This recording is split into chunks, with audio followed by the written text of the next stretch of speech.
Bonjour à toutes et à tous. L'ordre du jour de notre réunion appelle l'examen d'une proposition de résolution européenne invitant le gouvernement de la République française à refuser la ratification de l'accord commercial entre l'Union européenne et le Mercosur. Cette proposition de résolution a été déposée par notre collègue Mathilde Igné avec plusieurs de ses collègues et c'est vous qui allez la rapporter et donc je vous laisse tout de suite la parole. Merci Monsieur le Président. Chers collègues, tout d'abord, je souhaite remercier Madame Dalila Fadé, administratrice, qui m'a accompagnée dans l'élaboration de ce rapport. Je souhaiterais rappeler dans quelles conditions nous allons examiner cette résolution. La censure est imminente et à la veille du sommet Mercosur, il apparaît important que l'Assemblée puisse se prononcer sans ambiguïté sur l'accord UE-Mercosur, alors que la chef de la diplomatie allemande appelle à finaliser l'accord vendredi. Ainsi, le ou la Première ministre qui succédera à Michel Barnier aura un mandat clair des représentants du peuple. Les accords de libre-échange déstabilisent la production agricole française et européenne. Historiquement, la valeur ajoutée de notre pays réside dans la valorisation de notre terroir. Aspirée par la concurrence mondiale depuis les années 2000, la France cherche pourtant à faire toujours plus de volume, à un prix toujours plus compétitif, oubliant ce qui faisait la plus-value de la production alimentaire française. La fin de l'exception agricole dans les échanges internationaux a exposé les agriculteurs et les agricultrices à une concurrence de produits importés moins-disants, autant concernant les normes environnementales que le bien-être animal ou la rémunération des travailleurs. S'agissant des pays du Mercosur, les normes qui y sont appliquées sont loin d'être égales aux normes européennes. Il est souvent fait mention des clauses ou des mesures miroirs qui garantissent le respect des normes européennes des produits importés. Au-delà du fait que le respect de ces clauses soit difficilement vérifiable, la production alimentaire relève de la souveraineté nationale. Seuls les États peuvent imposer des contraintes à leurs producteurs, peu importe l'existence de telles clauses. Concernant le Brésil, près d'un tiers des produits phytosanitaires qui y sont utilisés sont interdits dans l'Union européenne. L'Argentine est quant à elle le symbole d'une agriculture industrielle bien loin du modèle vertueux promu sur notre territoire. Plus globalement, le rapport Ambec prévoit une accélération de la déforestation annuelle de l'ordre de 5% pendant la période de 6 ans prévue par l'accord. Si l'accord UE-Mercosur devait aboutir, il s'ajouterait à une longue liste des accords de libre-échange qui permettent l'importation de produits agricoles aux normes moins-disantes, dans l'espoir de retombées économiques. Plusieurs études ont pourtant déjà démontré qu'elles seraient relativement faibles. Chers collègues, doit-on sacrifier l'agriculture française pour permettre l'augmentation de 0,1% du SMIC de l'Union européenne, du PIB, pardon, de l'Union européenne? Négocié depuis 25 ans, cet accord ne répond pas du tout aux enjeux actuels. Et cela fait bien longtemps que les agriculteurs et agricultrices nous alertent. En novembre 2017, les éleveurs manifestaient déjà pour dénoncer les risques d'un tel accord pour la profession. 2017, c'était l'année de la première élection d'Emmanuel Macron à la présidence de la République. 7 ans plus tard, nous en sommes au même point. Rien n'a été fait pour s'opposer fermement au traité avec le Mercosur. Un accord sur lequel je vous invite donc à vous opposer, autant sur le fond que sur la forme. Si la ratification doit normalement être soumise au vote de l'Assemblée nationale et du Sénat, nous savons que la Commission européenne étudie la possibilité de le dissocier, comme elle a pu le faire concernant l'accord avec le Canada, le CETA. La mise en œuvre d'accords à titre provisoire pose un réel problème démocratique. En France, le monde agricole fait entendre sa colère depuis près d'1 an sans qu'aucune réponse concrète ne lui soit apportée. Sous couvert de compétitivité et de mondialisation, les dirigeants successifs des 25 dernières années ont laissé les agriculteurs dans les mains d'un marché destructeur. Des productions toujours plus standardisées, des volumes toujours plus importants, des usines agroalimentaires toujours plus grosses qui ont mené à la situation actuelle. Le nombre d'agriculteurs et d'agricultrices a considérablement diminué. Les abattoirs de proximité ont fermé, tout comme les usines qui ont soit été regroupées sur un même site, soit délocalisées. Résultat, nous avons doublé nos importations alimentaires sur cette période. Hors vin, la France est déficitaire avec le monde entier en matière alimentaire. Envisager cet accord, c'est s'éloigner toujours plus de l'objectif de souveraineté alimentaire tel que défini la Via Campesina. Le droit de chaque pays à maintenir et développer sa propre capacité de produire son alimentation de base en respectant la diversité des cultures et des produits. La pandémie de Covid-19 et la guerre en Ukraine nous ont rappelé à l'ordre. Nous sommes dépendants des importations. Nous devons travailler à la reconstitution de notre sécurité alimentaire. Notre avantage compétitif de base, c'est bien l'agriculture à taille humaine, qui valorise notre terroir en redynamisant les territoires ruraux. Pour cela, les pouvoirs publics doivent tout faire pour sauvegarder les industries agroalimentaires de taille intermédiaire, les abattoirs de proximité, les ateliers de transformation, qui maillent notre territoire et qui sont créateurs d'emplois. Chers collègues, par cette résolution, il s'agit de vous prononcer concrètement sur cet accord. Souhaitez-vous qu'un accord entre l'Union européenne et le Mercosur aboutisse, ou bien souhaitez-vous travailler à la reconstruction de notre production alimentaire pour des agriculteurs et agricultrices rémunérés à la hauteur de leur travail et une production respectueuse de l'environnement et créatrice d'emplois sur nos territoires? Je vous remercie. Merci beaucoup, Madame la rapporteure. Nous en venons maintenant aux expressions des orateurs de groupe, en commençant par le groupe Horizon et par Isabelle Roche pour 2 minutes 30. Voilà. Merci, Monsieur le Président. Madame la rapporteure, le groupe Horizon et Indépendants partage l'opposition ferme de la France, de la majorité des parlementaires et du Président de la République à l'accord entre l'Union européenne et le Mercosur en l'état.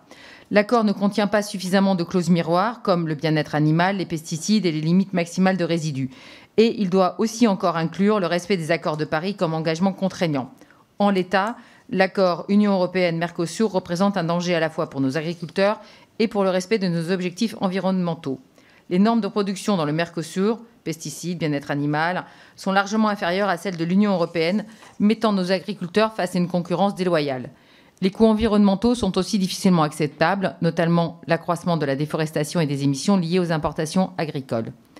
Les négociateurs de la Commission européenne doivent revoir profondément leur copie et privilégier un commerce respectueux des citoyens, de l'environnement et des filières agricoles européennes.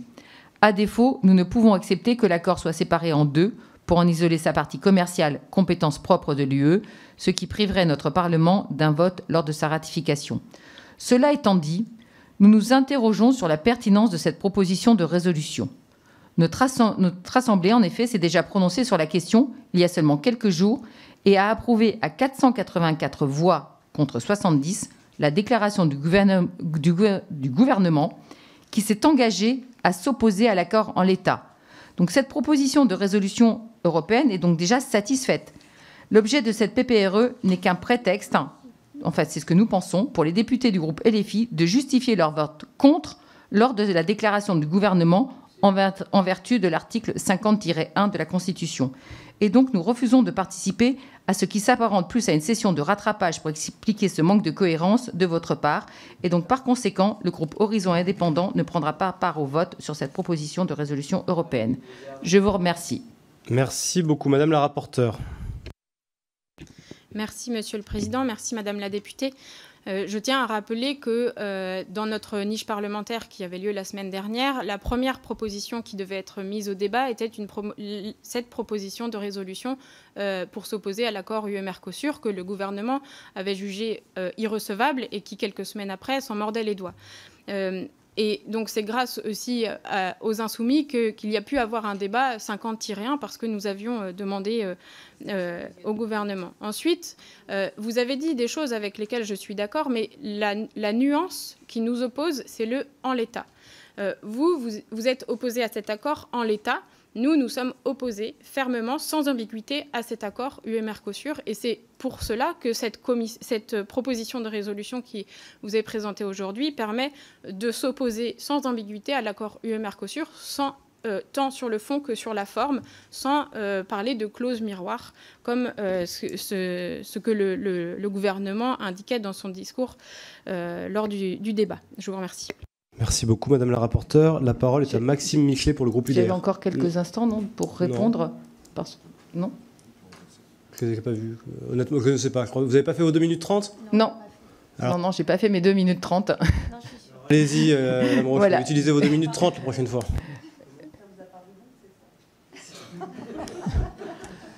Chers collègues, je ne me permettrai pas ce type de remarques quand vous vous exprimez, donc j'aimerais bien aussi le respect quand je m'exprime. Merci beaucoup. Donc j'aurais aimé et j'aurais souhaité à ce moment-là que vous puissiez vous voter aussi par rapport à la décision, à la proposition du gouvernement la dernière fois. Vous êtes opposé contre et là maintenant vous avez finalement une session de rattrapage. Merci.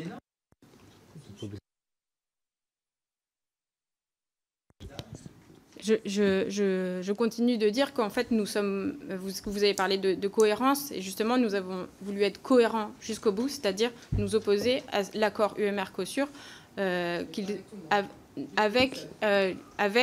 parce que le gouvernement indique bien qu'il s'y oppose en l'état, donc qui sous-entend qu'il pourrait continuer à être négocié, à avoir des négociations en cours. Merci beaucoup, Madame la rapporteure. La parole est à Maxime Michelet pour le groupe UDR. Merci Monsieur le Président. Malgré la fragmentation actuelle de l'hémicycle, l'ensemble des forces politiques se rejoint dans la dénonciation de l'accord avec le Mercosur. Car cet accord, il faut le dire, est une tragédie pour nombre de nos agriculteurs, irréversiblement fragilisés et soumis à de nouvelles distorsions de concurrence inacceptables. Inutile de vous rappeler ici, comme cela a déjà été fait, les pratiques phytosanitaires du Mercosur, leur recours massif aux hormones de croissance ou aux pesticides interdits en Europe. Une concurrence impitoyable et mortelle pour nos agriculteurs qui se retrouveraient confrontés à des prix cassés sur nombre de productions. C'est donc la survie de pans entiers de notre agriculture qui est en jeu aujourd'hui. Pourtant, le libre-échange ne saurait être en lui-même une mauvaise chose. Le libre-échange peut être une opportunité s'il est négocié dans l'intérêt de nos producteurs. Or, les négociations de l'accord de libre-échange avec le Mercosur sont une démonstration flagrante et tragique de la perte d'influence de la France en Europe et face au monde. Que pèse en effet encore notre voix dans le concert européen? Que vaut encore notre signature aux yeux de nos partenaires? Qu'il s'agisse des traités de libre-échange, de notre contribution ou du nucléaire, nous sommes prisonniers de la débâcle européenne d'Emmanuel Macron. L'Allemagne a ainsi voulu l'isolement de la partie commerciale de l'accord pour contourner le potentiel veto de la France. L'Allemagne a voulu, l'Allemagne a obtenu, et Emmanuel Macron s'est révélé incapable d'imposer l'unanimité. En raison de son manque d'autorité en Europe, l'agriculture française se retrouve donc dans la position de victime propiatoire sacrifiée à l'industrie automobile allemande. Nous ne pouvons pas tolérer cette situation.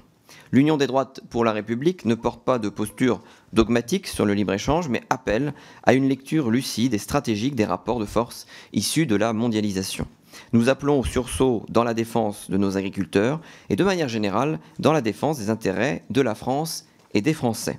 Il nous faut peser de tout notre poids pour bloquer cet accord en ne s'interdisant aucun levier de pression, y compris la remise en cause de notre contribution excédentaire au budget de l'Union. Il est donc urgent de bloquer cet accord unanimement décrié. Il est plus urgent encore de rétablir notre influence à Bruxelles afin de redonner à la France tout le poids qui devrait être le sien en Europe. Et donc l'UDR votera en faveur de cette proposition de résolution, tout comme nous avons voté pour notre part la déclaration du gouvernement en séance publique. Je vous remercie. Merci, Madame la rapporteure.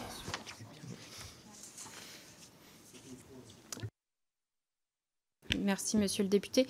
Je tiens, vous avez parlé effectivement de l'agriculture française qui est livrée au marché mondialisé. Et c'est vrai que c'est justement, en fait, nous dénonçons à travers ces accords de libre-échange justement ce modèle de l'agriculture et des agriculteurs, des agricultrices qui sont livrés à cette concurrence mondiale, concurrence déloyale. Et pourtant, on voit qu'il y a des filières en France qui ont fait d'autres choix. Je pense à la filière Comté qui voit, qui a choisi de faire de l'exportation quelque chose à la marge. Ça représente 10% de l'exportation dans cette filière. Et pourtant, c'est une filière qui fonctionne bien. Donc, simplement pour dire que nous pensons et moi, je pense qu'il y a des leviers aussi pour réguler ce marché mondialisé et ultralibéral. Merci beaucoup. La parole est à Manon Bouquin pour le groupe Rassemblement National. Merci Monsieur le Président, Madame la rapporteure, chers collègues. Alors, il y a tout juste une semaine, vous votiez à la France Insoumise contre une déclaration qui s'opposait au traité de libre-échange avec le Mercosur.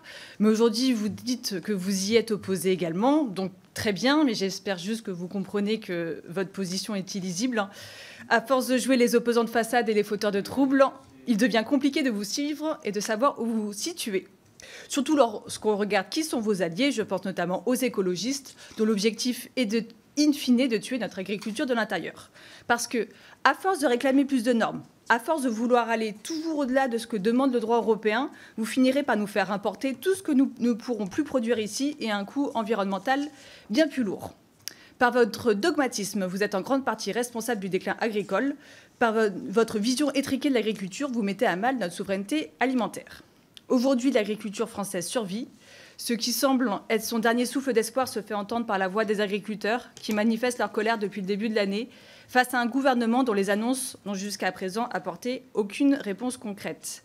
Les agriculteurs ne veulent plus de simples déclarations ou d'une compassion vide de sens. Ils ne veulent pas que le gouvernement se contente d'évoquer le sujet du Mercosur à Bruxelles, ni qu'il négocie ses contours.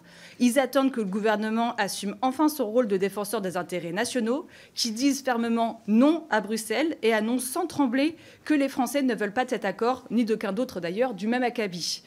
Il a désormais le mandat du Parlement français pour cela et il n'a aucune excuse pour reculer. Nos agriculteurs savent qu'ils peuvent compter sur le soutien sans faille des élus du Rassemblement national qui, lui, n'a jamais changé son cap. Depuis longtemps, nous défendons l'exception agriculturelle en affirmant que nos produits agricoles ne sont pas de simples marchandises échangées au terme de contrats commerciaux. Ce sont des produits d'un savoir-faire, d'une excellence unique, fruit du travail acharné de nos agriculteurs. Et qu'à ce titre, il est temps de protéger ce patrimoine à travers un État stratège qui appliquera vraiment le patriotisme économique. Malheureusement, rien n'a changé depuis la colère agricole de janvier 2024. Il est plus que temps que la France se fasse respecter et que nos agriculteurs cessent d'être piétinés par les technocrates de Bruxelles.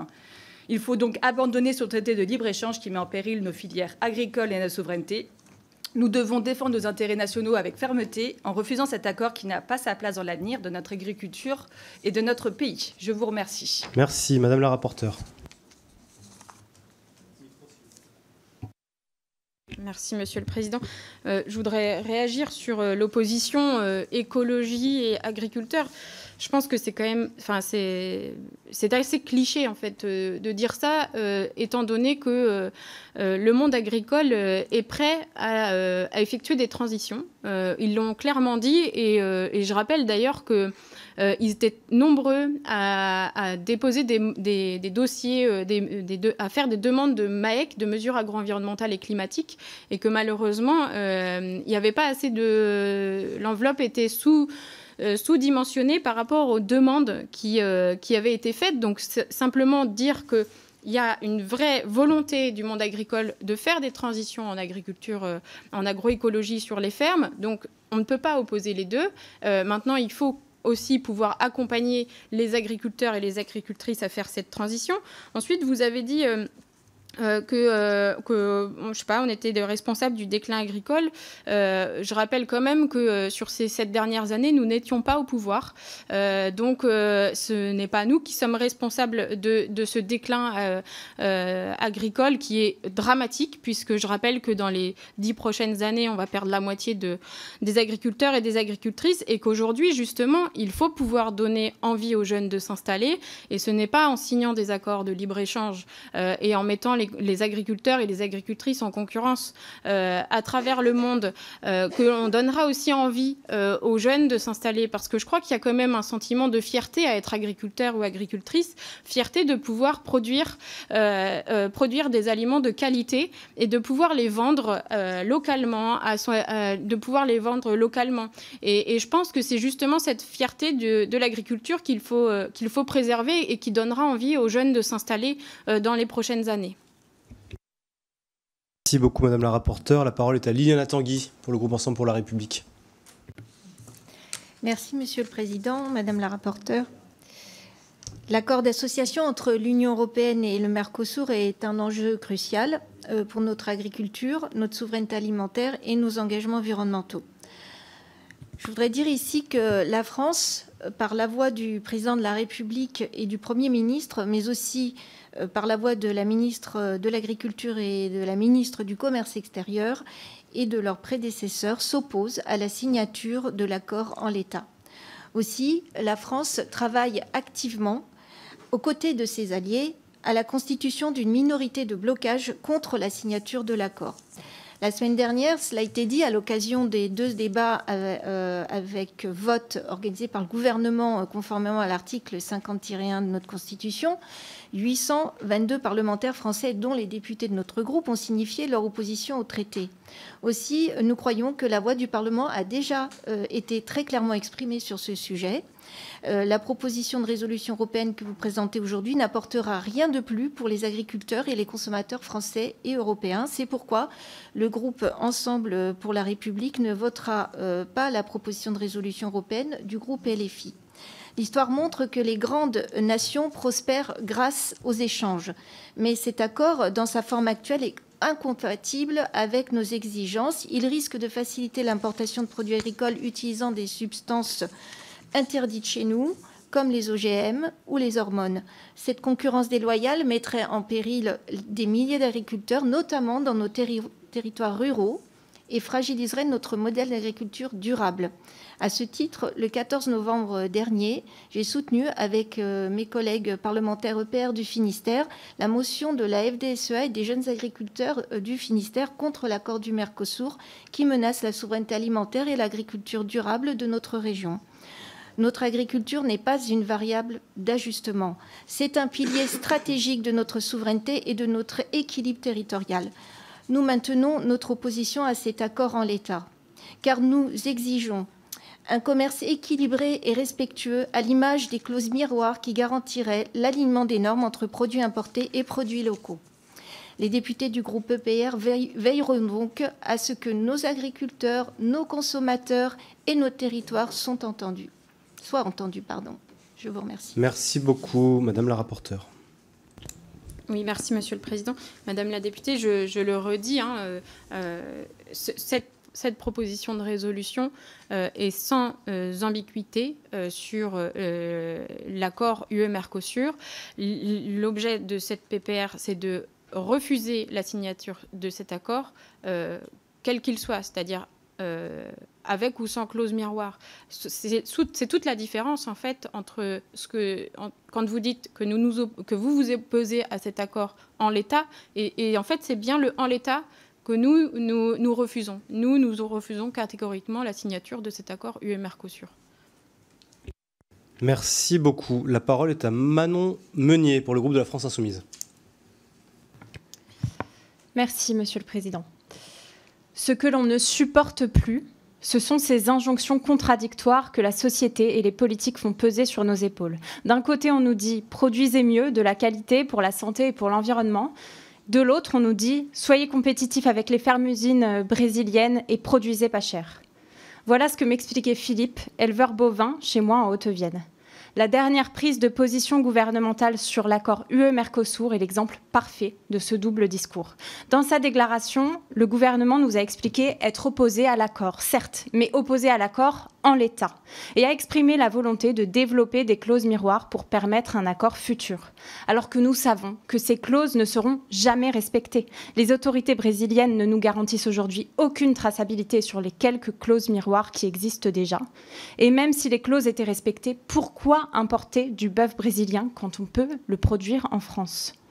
Dans sa déclaration, le gouvernement nous a aussi expliqué être opposé à cet accord en l'état, mais ne surtout pas être opposé aux autres traités de libre-échange qui seraient nécessaires. Quelle démagogie !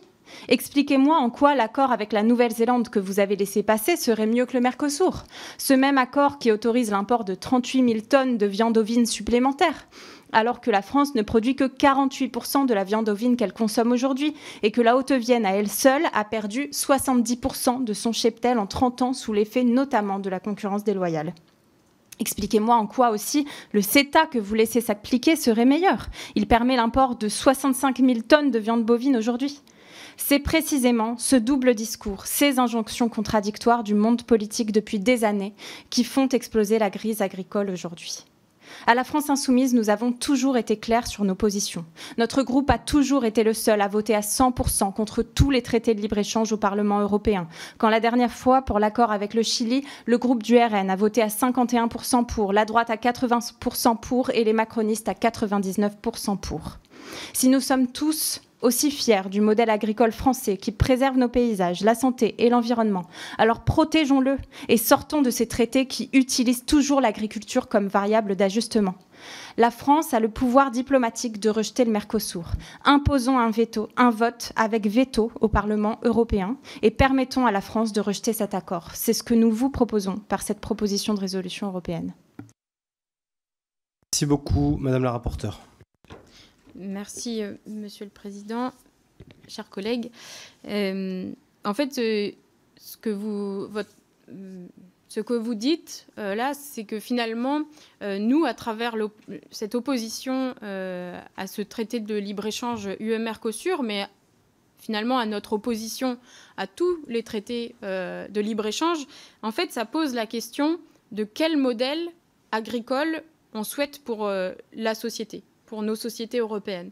Et cet accord UE-Mercosur, eh bien, il vient justement poser cette question entre un modèle que l'on souhaite préserver d'agriculture familiale en Europe et en France particulièrement, contre un modèle agro-industriel où on retrouve des fermes-usines avec des milliers de bêtes enfermées dans des feedlots au Brésil. Et donc, c'est bien ici la volonté de vouloir défendre un autre modèle, une autre vision pour l'agriculture et aussi de venir poser la question du marché et des outils pour réguler ce marché, outils de régulation du marché qui ont, ces dernières années, au fur et à mesure, ont été supprimés. Je pense par exemple en 2015 à la suppression des quotas, voilà, et qui sont venus finalement aussi déréguler ce marché agricole.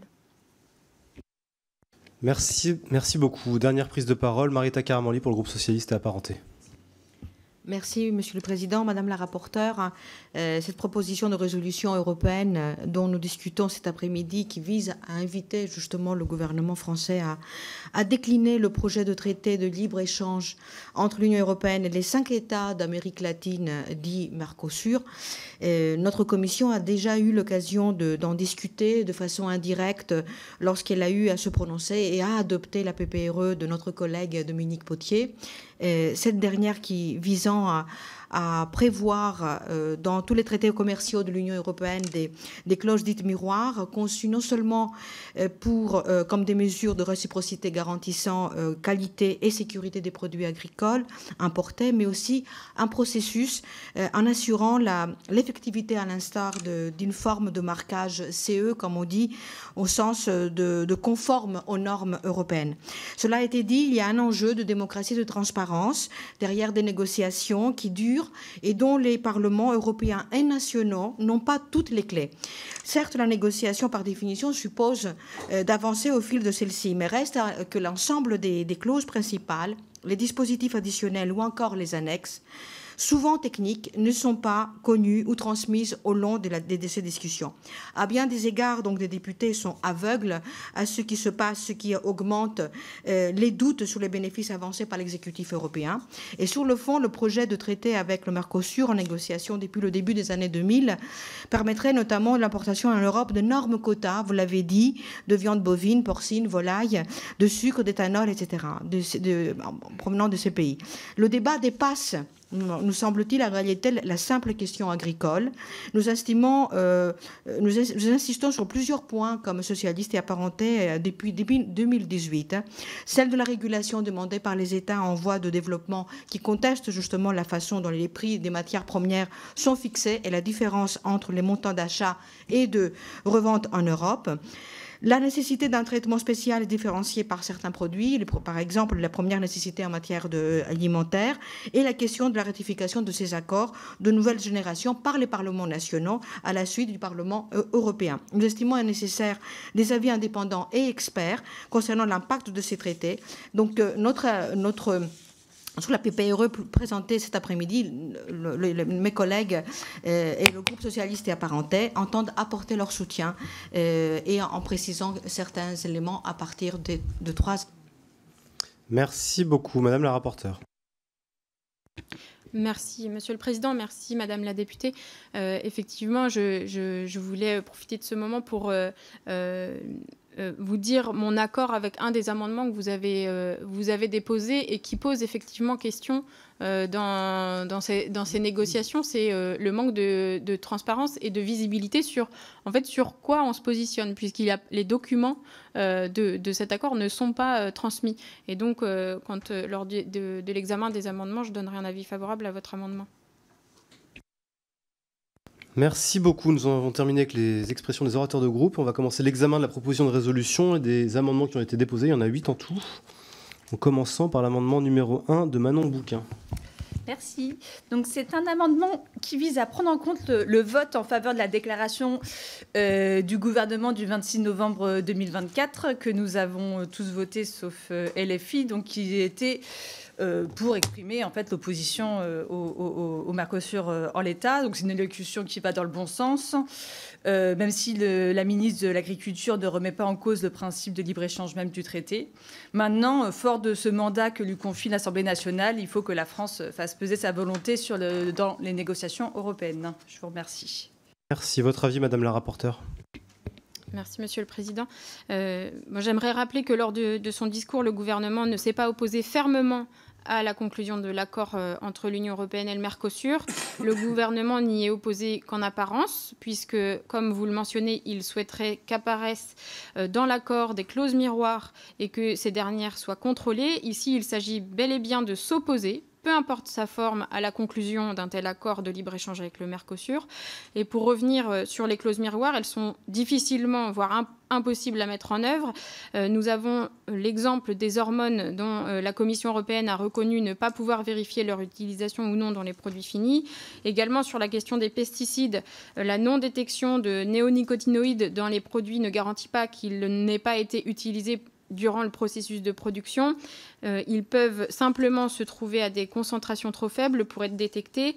Ce sont les raisons pour lesquelles nous n'avons pas voté en faveur de la déclaration du gouvernement et pour lesquelles j'émets un avis défavorable sur cet amendement.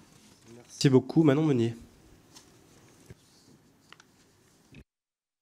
Oui, merci Monsieur le Président. En effet, rappeler vraiment que la déclaration du gouvernement en réalité était claire. Par exemple, on avait donc les députés s'opposent à cet accord tel que l'envisage la Commission. C'est pourquoi la France souhaite développer des mesures dites miroirs, c'est-à-dire réciproques et concernant l'ensemble de nos partenaires commerciaux. Il serait irresponsable pour la France de s'opposer par anticipation et par principe à tout accord de libre-échange. Ça, ce sont des citations d'Annie Genevard qui étaient claires en faveur au libre-échange, en faveur y compris à ce traité, en mettant en place par la suite des mesures, des clauses miroirs, alors même que, quelques mois avant, la DG Santé de la Commission européenne sortait une étude pour montrer que on ne peut pas aujourd'hui assurer l'absence de stradiol dans le bœuf que nous importons en France et qui vient du Brésil, parce qu'on en apporte déjà. On a déjà des mesures miroirs qui sont censées s'appliquer dans l'Union européenne et elles ne sont pas respectées. Comment voulez-vous qu'avec des clause miroir dans cet accord, alors que nous ne sommes pas déjà capables de mettre en place les mesures miroirs, comment voulez-vous qu'un accord avec clause miroir soit respecté aujourd'hui? C'est juste impossible. Donc c'est pour cela que la France a besoin d'une position claire et pas d'une position à demi-mesure, et c'est ce que nous vous proposons ici. C'est un rejet pur et simple de cet accord. Merci beaucoup. Je mets donc au voie cet amendement qui a reçu un avis défavorable de la rapporteure, qui est pour, qui est contre. Il est rejeté. Amendement numéro 3, Manon Bouquin. Donc cet amendement, lui, vise à prendre en compte le fait que les gouvernements successifs ont surtransposé les directives européennes. Cette surtransposition, donc, c'est-à-dire aller au-delà de ce que demande l'Union européenne, a placé les agriculteurs français en désavantage face à des partenaires soumis à des règles moins contraignantes, même parmi donc, leurs voisins italiens et espagnols, par exemple. Cet accord Mercosur accentuerait cette distorsion de concurrence en ouvrant nos marchés à des produits ne respectant pas les standards sociaux, environnementaux et sanitaires français.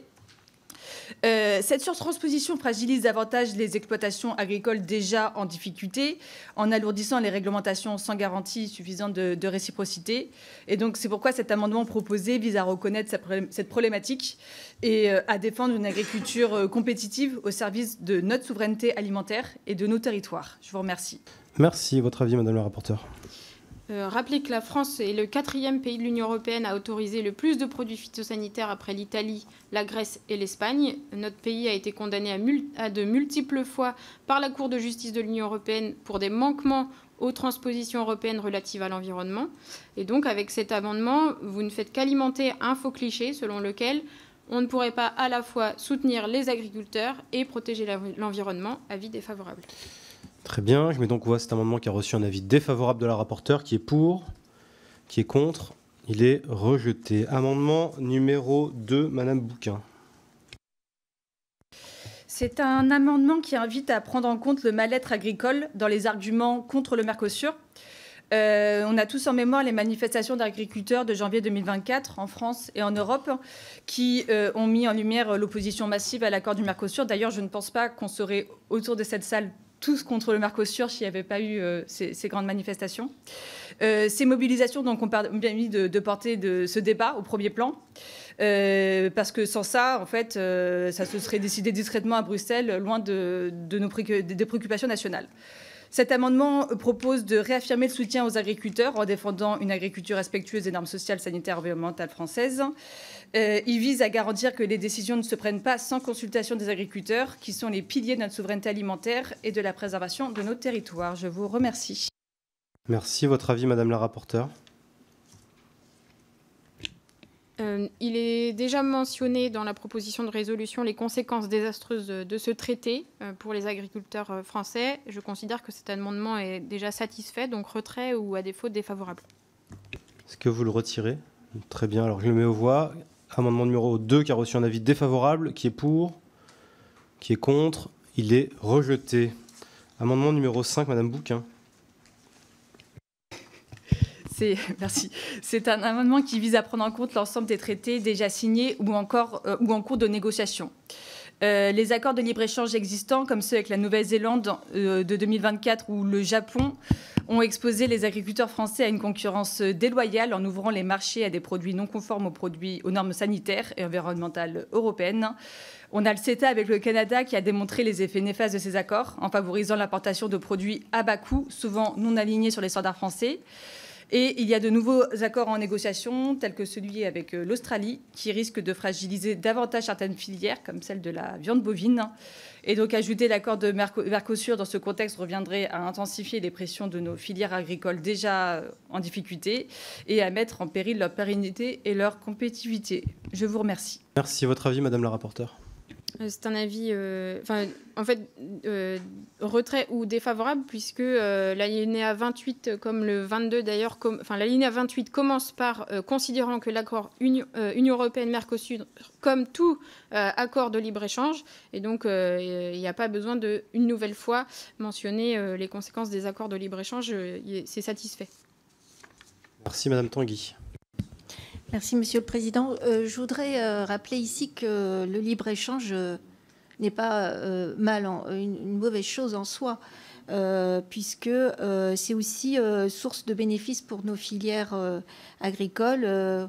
J'en veux pour exemple l'accord du CETA qui en fait a profité à nos vins et à nos produits laitiers.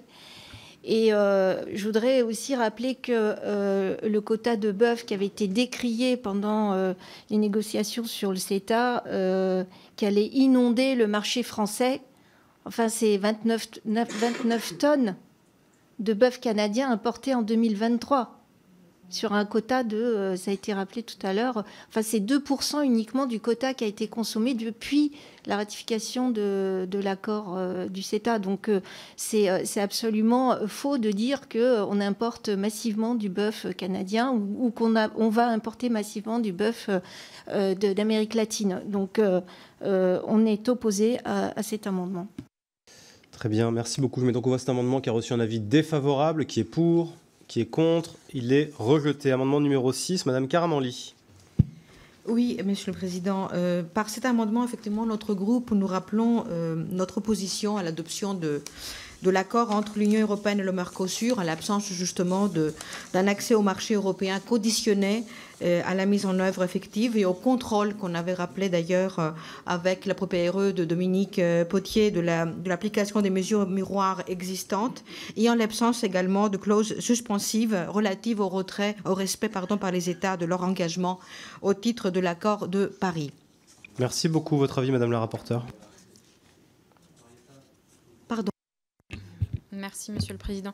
Oui, alors, l'objet de cette résolution, c'est pas de déterminer les conditions d'acceptabilité de l'accord, mais bel et bien que les députés puissent se prononcer sans ambiguïté sur l'opportunité d'un accord de libre-échange avec les pays du Mercosur. Donc, je vous demanderai soit un retrait, soit j'émettrai un avis défavorable sur votre amendement. Merci. Madame Karamanli.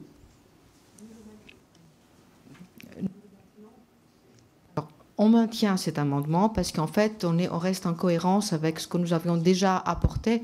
L'un n'empêche pas l'autre, finalement. On peut avancer aussi avec des clauses miroirs, même si j'ai entendu mes collègues qui disaient que ça ne fonctionne pas aujourd'hui. Ce n'est pas pour autant qu'il faut l'abandonner. Très bien. Je mets donc au vote cet amendement qui a reçu un avis défavorable. Qui est pour? Qui est contre? Il est rejeté. Amendement numéro 7. Madame Karamanli. Alors, par cet amendement, nous souhaitons rappeler la séparation de l'accord qui permettait à la Commission européenne d'imposer l'adoption de l'accord commercial par une majorité qualifiée. Cet amendement donc vise à rappeler l'opposition de notre groupe de toute scission de l'accord d'association entre l'Union européenne et le Mercosur, qui passerait outre la règle de l'unanimité au Conseil et qui s'affranchirait justement du vote des parlements nationaux des États membres. Merci. Votre avis, Madame la rapporteure? C'est bon. Je partage tout à fait votre avis sur le fond. Néanmoins, je pense que la rédaction de l'amendement est à reformuler. En effet, si une scission de l'accord devait être adoptée par le Conseil de l'Union européenne, ce serait à l'initiative de la Commission européenne. Dès lors, il me paraît difficile de demander à la Commission européenne de s'opposer à toute scission de l'accord, alors même que cette décision lui revient. Il faudrait plutôt demander au gouvernement de notifier à la Commission son opposition à la scission de l'accord et de tout faire pour que cette solution ne soit pas utilisée par la Commission européenne. En soi, cela revient à dire la même chose que l'alinéa 33, qui invite le gouvernement à demander à la Commission de soumettre l'ensemble de l'accord au vote des États membres. Donc, demande de retrait.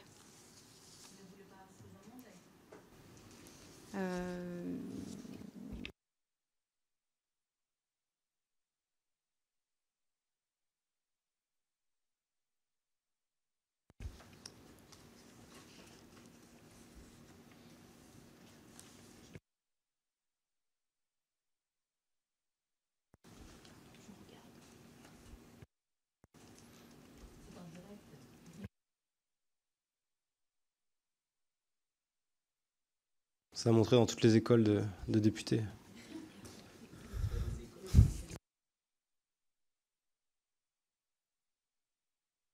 Alors, on va suspendre une minute. Madame la rapporteure me demande. Très bien.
Merci, Monsieur le Président. On a regardé ce qu'on pouvait...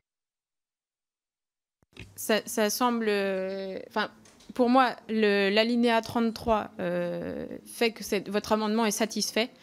Donc c'est une demande de retrait ou à défaut défavorable. Madame Caramanli. On va faire le retrait. Il est retiré. Merci beaucoup. Amendement numéro 4, Madame Bouquin. Et ce sera le dernier. C'est un amendement qui vise à demander au gouvernement une évaluation annuelle de ces accords de libre-échange nouvelle génération. Ce serait intéressant en effet de faire une évaluation post-ratification qui permettrait de mesurer les impacts réels de ces accords de libre-échange sur l'agriculture française, notamment en matière de compétitivité et de distorsion de concurrence. Donc ce serait un amendement qui viserait à garantir la transparence des décisions politiques en identifiant les conséquences concrètes des traités sur le terrain, les conséquences négatives et éventuellement celles positives également, parce que ces conséquences souvent se manifestent après leur mise en application. Et voilà, donc l'objectif c'est de défendre nos agriculteurs en assurant un suivi rigoureux des impacts de la mondialisation sur leur activité et sur leurs revenus. Je vous remercie. Merci beaucoup. Votre avis, Madame la rapporteure. Merci, Monsieur le Président. Dans l'exposé des motifs, vous faites mention des conséquences des accords de libre-échange sur les agriculteurs français. Je pense qu'il serait plus judicieux de confier l'élaboration d'un tel rapport à une autorité française indépendante plutôt qu'à la Commission européenne elle-même à l'origine des accords et qui, par ailleurs, ne dispose pas forcément des informations détaillées concernant chaque pays de l'Union. Donc, avis défavorable. Très bien. Je mets donc au vote cet amendement qui a reçu un avis défavorable de la rapporteure, qui est pour, qui est contre. Il est rejeté. Amendement numéro 8, Madame Caramanli. Oui, le dernier amendement de notre groupe qui invite justement la Commission à transmettre sans délai aux autorités françaises, au gouvernement et Parlement, l'ensemble des informations et données relatives aux négociations menées, et ce, avant toute finalisation de l'accord.